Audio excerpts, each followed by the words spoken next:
Bienvenidos, feliz domingo, domingo 6 de diciembre.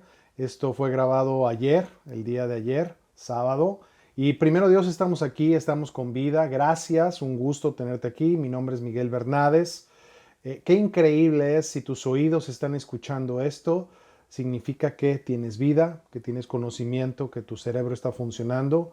Qué maravilloso es que podamos hablar. Eso significa que nuestros pulmones funcionan y tienen aire. Dios nos ha dado un día más de vida y eso es un gozo y un gusto. Muchas gracias por el privilegio y la responsabilidad que es platicar contigo y predicar la palabra de Dios a mí y a ti, compartiendo para ambos. ¿Por qué el título? ¿Por qué contra viento y marea?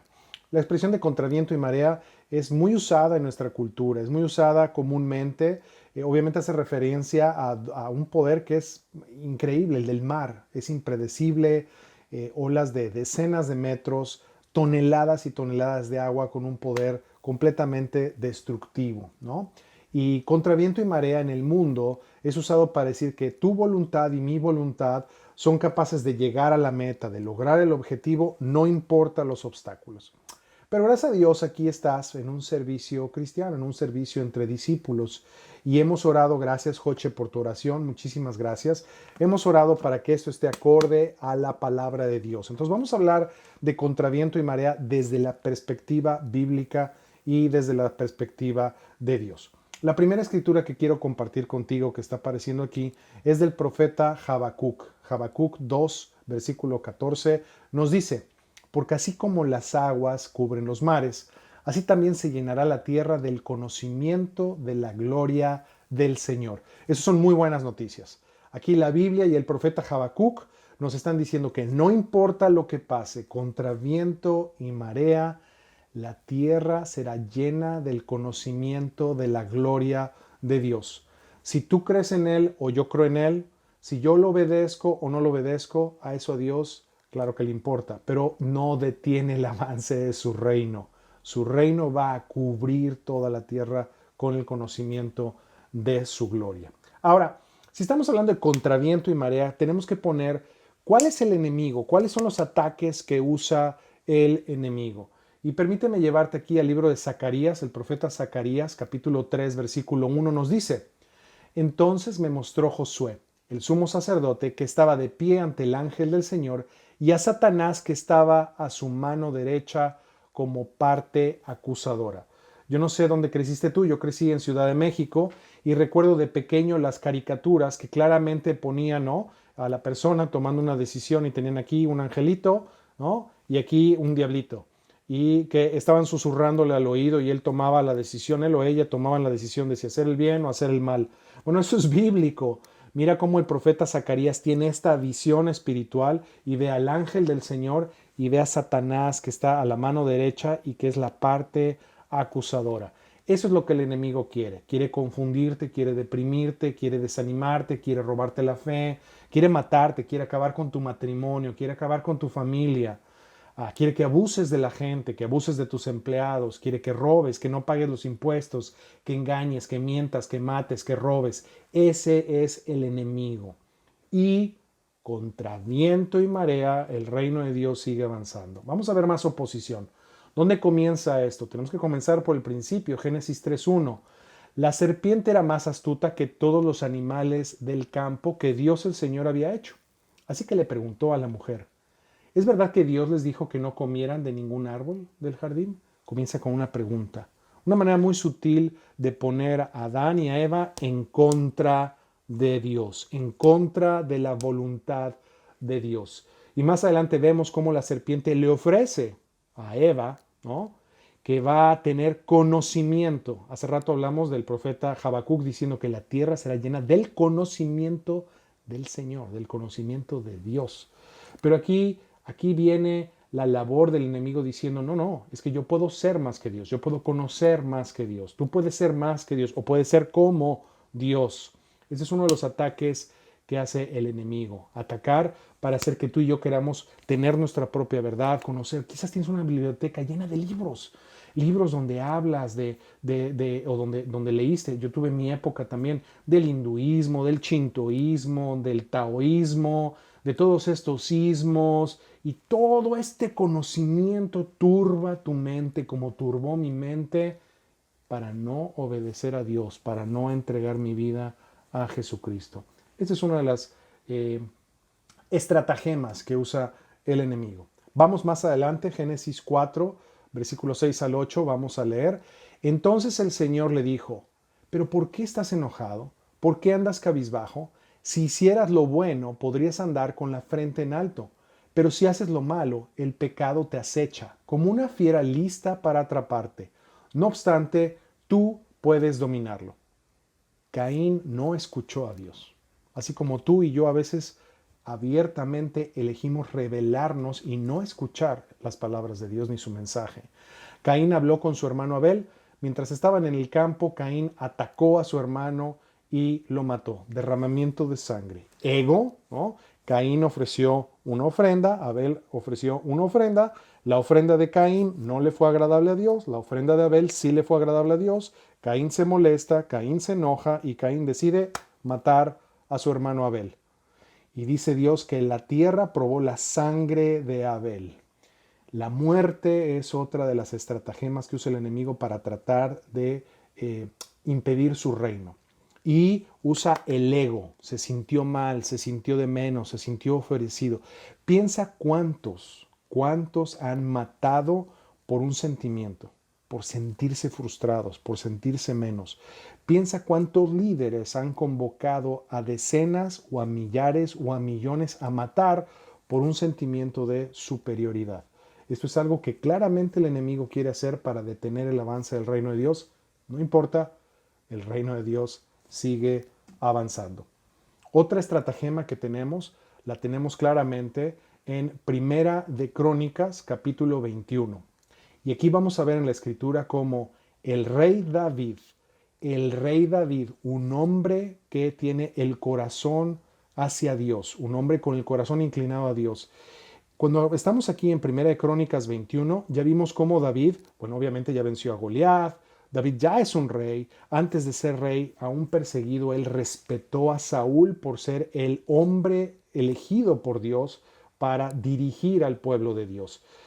David le perdonó la vida. Cuando Saúl entra en esa cueva, David pudo haber matado a Saúl, pero por temor a Dios y por respeto a Dios no lo hizo. Pero fíjate cómo aquí el enemigo lo engaña para que haga ese censo. Y eso lleva una consecuencia que le cobró la vida a 70,000 israelitas.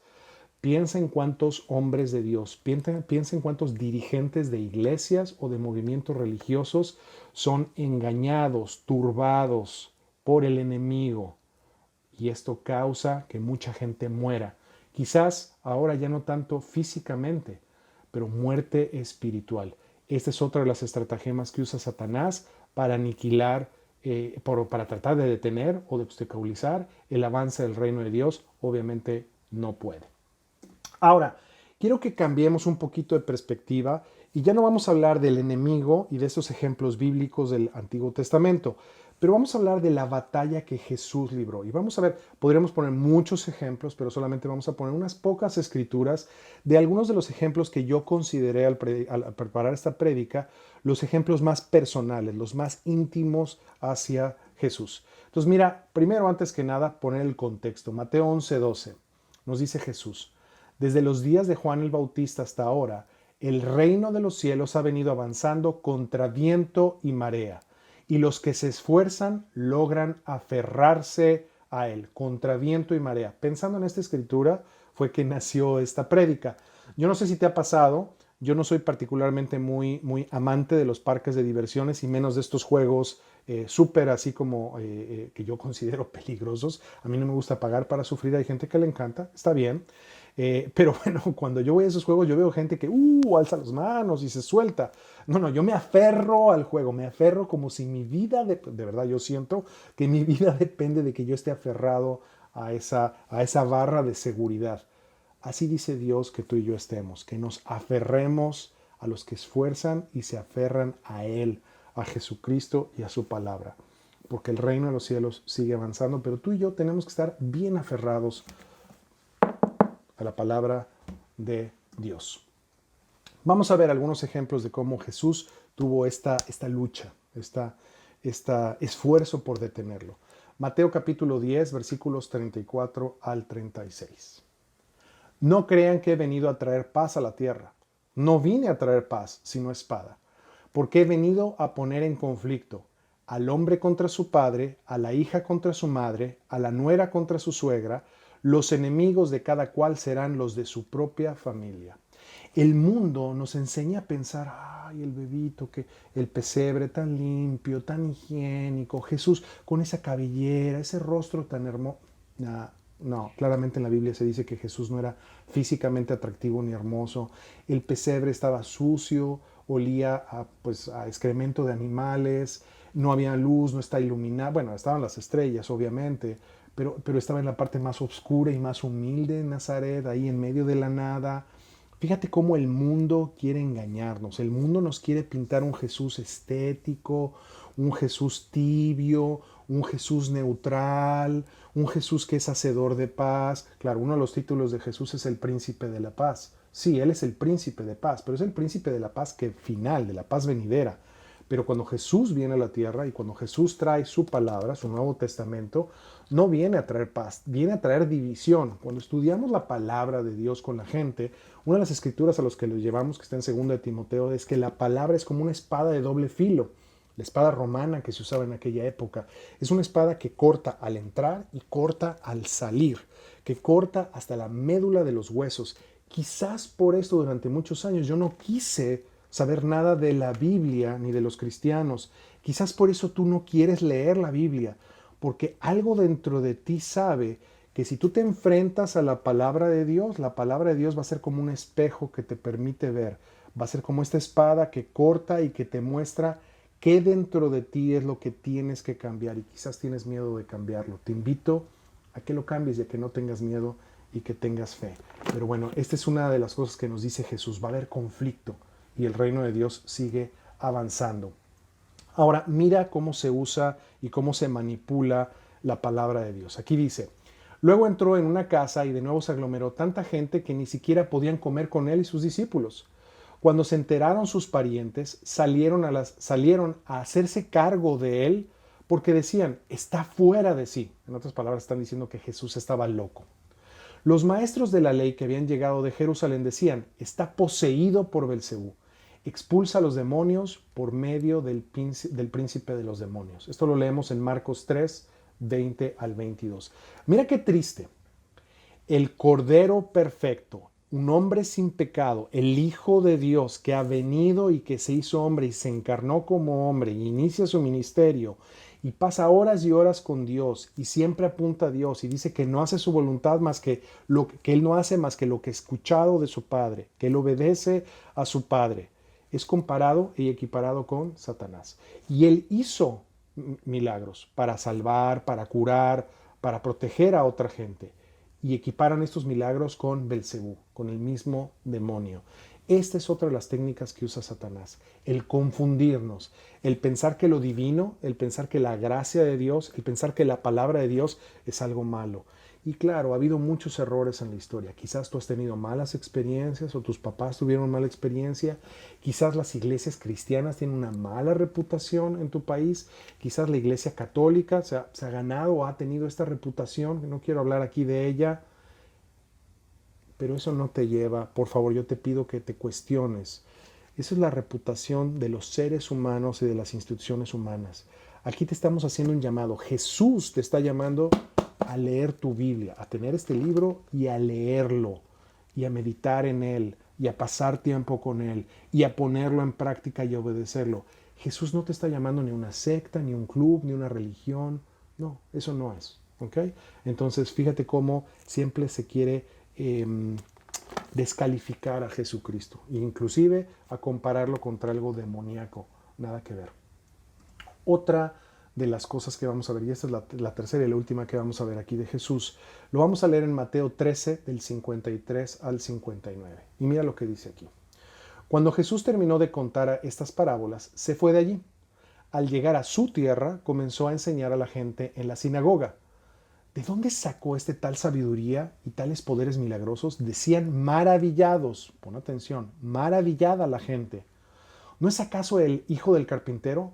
¿No se llama su madre María y no son sus hermanos Jacobo, José, Simón y Judas? Continuamos. ¿No está con nosotros, no están con nosotros todas sus hermanas? Así que ¿de dónde sacó todas estas cosas? Y se escandalizaban a causa de él.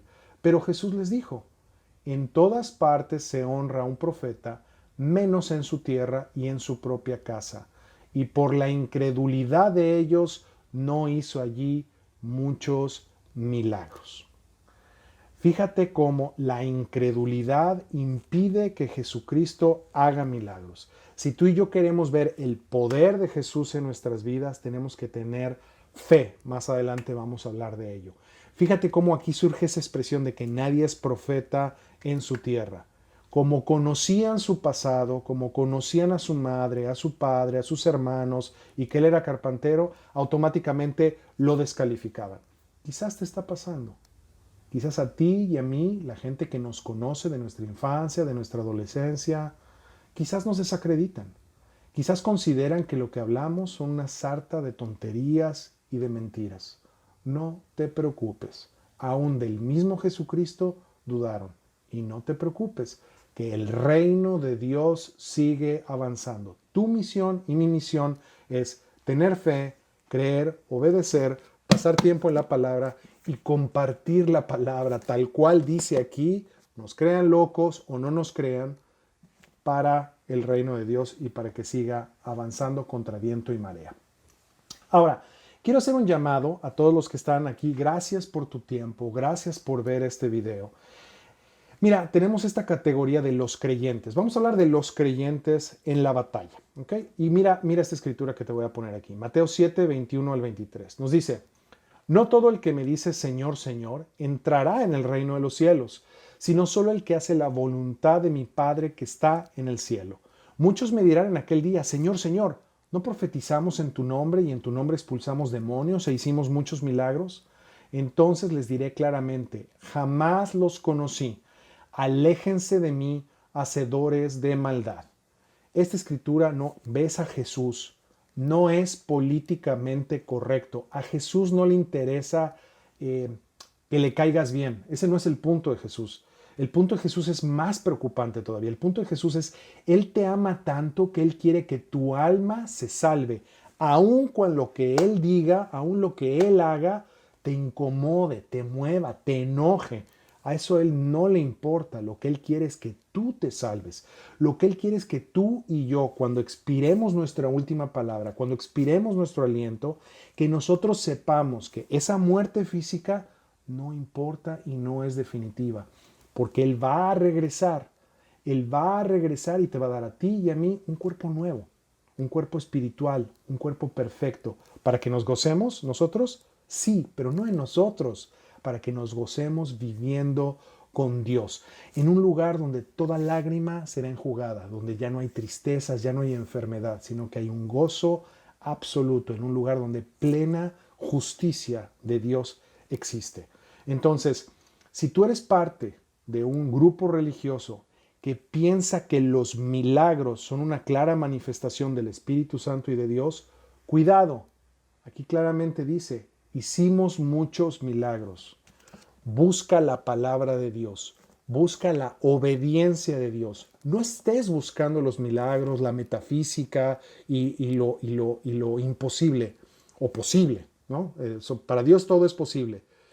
El énfasis no es en los milagros, el énfasis es en la palabra de Dios y en su obediencia y en vivir en el Espíritu Santo. Aquí nos lo dice claramente Dios. Entonces te invito, amigo, amiga, familiar, vecino, amigo, compañero, si tú estás viendo este video y aún no has leído la palabra de Dios, si aún no has decidido bautizarte por el perdón de tus pecados, te invito. Yo hubo una época en que obviamente no tenía ningún interés. Y créeme y déjame decirte que mi vida era un caos. Por afuera se veía súper bien, pero por dentro me estaba yo pudriendo y me estaba yo literalmente muriendo. Entonces te invito a que no tengas que llegar a ese extremo para obedecer a Dios. Y a lo mejor tu vida está maravillosa y todo está bien en tu vida. Ok, qué bueno que todo esté maravilloso. Gloria a Dios, fantástico. Que no estás enfermo, no te estás divorciando, no está... Fantástico, qué bueno que todo esté maravilloso. ¿Dónde está Dios? ¿Dónde está tu dependencia de Dios? ¿Dónde está nuestra dependencia de Dios? Eso es lo que Dios nos manda a seguir por Él y con Él, para que el reino de Dios avance contra viento y marea. Ahora, discípulo, si tú y yo estamos bautizados, mira, he estado memorizándome esta escritura durante esta semana. No se amolden al mundo actual, sino que sean transformados mediante la renovación de su mente. Así podrán comprobar cuál es la voluntad de Dios, buena, agradable y perfecta. Qué hermoso es leer esto. La advertencia que nos dice aquí el apóstol Pablo en la carta a los Romanos, Romanos 12, versículo 2. No te amoldes al mundo actual. ¿Qué habla hoy el mundo actual? El Big Bang, la ciencia. Dios es una basura, la Biblia es un libro histórico, esos son falacias, esos son mitos. Ese es el mundo actual. Mira, me dio mucha tristeza. Yo no soy un fan de fútbol. Los que me conocen saben que aun cuando soy mexicano, y normalmente los mexicanos, el mexicano promedio sabe mucho del fútbol, yo de verdad que no sé, porque no me interesa, nunca me ha interesado, ¿eh? Nunca me ha interesado mucho. Pero bueno, la semana pasada falleció Diego Armando Maradona. En paz descanse. Diego Armando Maradona, si bien no soy conocedor de fútbol, no puedo negar que es un hombre que tuvo un talento increíble para el fútbol. Es un hombre que logró mucho éxito, es un hombre que le dio entretenimiento y gozo a cientos de miles, si no es que de millones, ¿ok? Ahora, él tuvo problemas como muchos de los hombres famosos y como muchos de los hombres que no son famosos. Tuvo sus problemas y tuvo sus adicciones. Yo veo que este hombre muere y comienzo a ver en las redes sociales y en grupos personales de gente que quiero y que admiro toda la basura que se comienza a publicar del nombre de Diego Armando Maradona, las burlas y los chistes completamente horribles de este hombre. Pienso en los hijos de Diego Armando Maradona. ¿Qué hacen cuando ven esto? Este es el mundo. El mundo no tiene misericordia, el mundo no tiene compasión. La mentira, el engaño, la muerte, el que no pagues los impuestos, el que engañes, el que te burles, el que tengas envidia. Eso es el reino de la maldad. Eso es estar del lado de Satanás. Eso es vivir en la oscuridad. Me dolió mucho ver a esta gente que quiero, que admiro, gente inteligente, publicar estas bromas de tan mal gusto y no tener compasión. Me queda claro, no los estoy juzgando. Me queda claro. Cuando no lees la palabra de Dios, cuando no permites que Dios te ilumine y te dé como el GPS, que te dé la dirección, obviamente yo haría lo mismo. Yo hago lo mismo si no estoy delante de mi Biblia. Lo que sale de mí es lo peor, es que sale la crítica, sale el juicio hacia los demás. Entonces, renovémonos en nuestra mente, mediante la transformación de nuestra mente. No te amoldes, no nos amoldemos. Miguel, no te amoldes al mundo actual y a sus influencias. Ahora, vamos cerrando. Hay una provisión que te da Dios para que su reino avance contra viento y marea. Quiero animarte mucho para que veas estas escrituras. Mira Hebreos 11, 1 al 2. Ahora bien, la fe es la garantía de lo que se espera, la certeza de lo que no se ve. Gracias a ella fueron aprobados los antiguos. Pídele y suplícale a Dios que aumente tu fe. ¿Tu fe en qué? Tu fe en Dios, tu fe en el Hijo de Dios, tu fe en el Espíritu Santo, tu fe en que esta es la palabra de Dios, que es viva, que es buena, que es agradable su voluntad para ti. Tu fe en que mientras más tiempo pasemos con Él y que la leamos, mejor va a ser. No quiero hablar de mejor ser tu vida, porque eso es muy vacío. Quiero ser mejor padre, quiero ser mejor esposo, quiero tener una mejor vida. No, no. Se trata de ser santo, de ser apartado, se trata de vivir para Cristo, de morir para Cristo. Se trata de vivir pensando que cada decisión que hago, cada pensamiento que hago, cada cosa que veo, que toco, que hablo, mi decisión y mi destino final está en juego, porque el enemigo siempre está ahí como un león rugiente. Mira en Hebreos 11:6. En realidad, sin fe es imposible agradar a Dios, ya que cualquiera que se acerca a Dios tiene que creer que Él existe y que recompensa a quienes lo buscan. Sin fe no podemos agradar tú y yo a Dios. Entonces, claramente, el enemigo lo que quiere es erradicar la fe. Creó esta pequeña partícula, este pequeño virus que da la enfermedad del COVID-19 para que no nos abracemos, para que no nos veamos, para que millones de personas, creo que ya va 1 millón de personas que ha muerto. Quizás has perdido familiares, lo siento mucho, de verdad lo siento mucho. Es algo muy real, es algo muy doloroso. Y ¿sabes qué?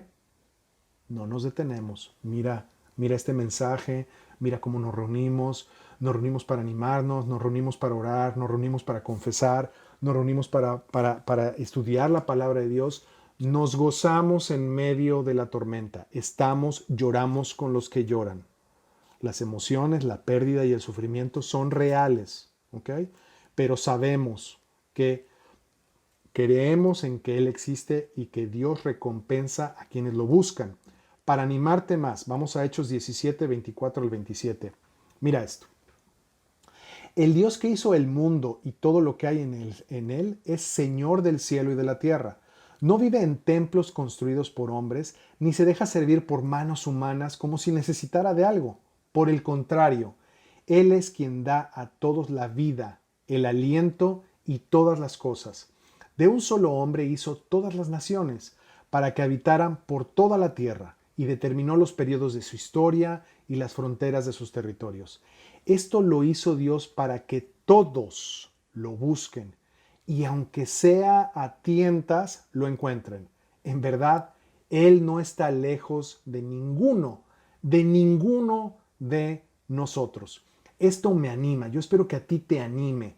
Dios quiere una vida de santidad, de pureza, de paz, de paciencia, de amor, de amabilidad, de dominio propio para ti. Y Dios quiere que tú te acerques a Él, porque Él está cerca. Aun como a tientas, tú te puedes acercar a Dios. Estudiar la Biblia o leer la Biblia fue diseñado para hacerse en comunidad con otras personas. Yo entiendo, quizás no te atrae o no entiendes o hasta te da miedo estudiar la Biblia. Te invito a que nos llames, contáctanos, contacta gente que conozcas. Quiero estudiar la Biblia contigo. Yo quiero estudiar la Biblia contigo. Los discípulos queremos estudiar la Biblia contigo para que tú veas que Dios está cerca y su voluntad es buena, agradable y perfecta. Jesús nos dice en Juan 16 al 33. Me encanta porque Jesús no te pinta la vida cristiana como un jardín de rosas. Esto no es color de rosa. Dice Jesús, yo les he dicho estas cosas, todo esto que hemos hablado hoy. Yo les he dicho estas cosas para que en mí hayan prosperidad, cuenta bancaria, dinero, matrimonio, mujer o hombre si eres soltero. No. Para que en mí hayan paz. Lo que Jesús quiere es que tú tengas una vida en donde te reina la paz. No la paz que da o la tranquilidad que da dinero en la cuenta bancaria o un techo. Eso es comodidad y eso es necesario. ¿Ok? No, Jesús quiere que tengas la paz que viene de Él. Porque en este mundo afrontarán aflicciones, pero anímate, anímense. Yo he vencido al mundo, nos dice Jesucristo. Entonces, contra viento y marea, perdóname, el reino de Dios avanza y Jesús nos dice, habrá aflicción, pero Él ha vencido al mundo. Quiero cerrar compartiendo contigo lo que he estado orando mucho, de cuál quiero que sea mi legado. Tú vas a encontrar cuál es tu legado, bíblicamente hablando. Y mira, esto me impacta mucho a mí. Yo me quisiera convertir en este hombre. Me va a tomar toda una vida. Me va a tomar toda una vida. Pero quiero cerrar con esta escritura. 2 Corintios capítulo 6, versículos 3 al 6. Nos dice, y después vamos a leer del 7 al 10. Por nuestra parte, a nadie damos motivo alguno de tropiezo, para que no se desacredite nuestro servicio. Más bien, en todo y con mucha paciencia, nos acreditamos como servidores de Dios, en sufrimientos, privaciones, en angustias, en azotes, cárceles y tumultos, en trabajos pesados, desvelos y hambre.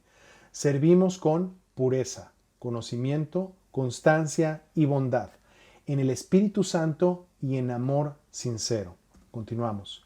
Con palabras de verdad y con el poder de Dios, con armas de justicia, tanto ofensivas como defensivas, por honra y por deshonra, por mala y por buena fama, veraces, pero tenidos por engañadores, conocidos, pero tenidos por desconocidos, como moribundos, pero aún con vida, golpeados, pero no muertos, aparentemente tristes, pero siempre alegres, pobres en apariencia, pero enriqueciendo a muchos, como si no tuviéramos nada, pero poseyéndolo todo. Eso lo escribe para ti y para mí el apóstol Pablo a Corintios, a la iglesia en Corintio. ¿Okay?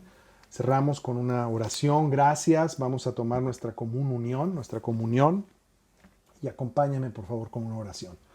Padre, gracias por este tiempo. Gracias que un virus no nos detiene, una enfermedad no nos detiene, no te detiene nada, Padre. Tu santo reino permanece y prevalece. Protégenos del maligno, así como oramos el Padre nuestro, donde te suplicamos que nos protejas de la tentación y del enemigo, Padre. Gracias por tu Hijo Jesús, por su sangre, por su cruz, por su evangelio, porque hoy tenemos Biblias, Padre. Gracias. Gracias por los cientos, miles de hombres y mujeres que han dado su vida para que hoy mis amigos, mis hermanos, mis hermanas y yo podamos tener tu sagrada palabra, Padre. Gracias. Las flores se marchitan, el pasto se seca, pero tu palabra permanece por siempre. Gracias, Jesús, por ser un Dios vivo. Gracias por querer que estemos cerca de ti. Gracias por amarnos. Gracias por entregarlo todo. Gracias. En tu santo nombre oramos. Amén. Muchísimas gracias.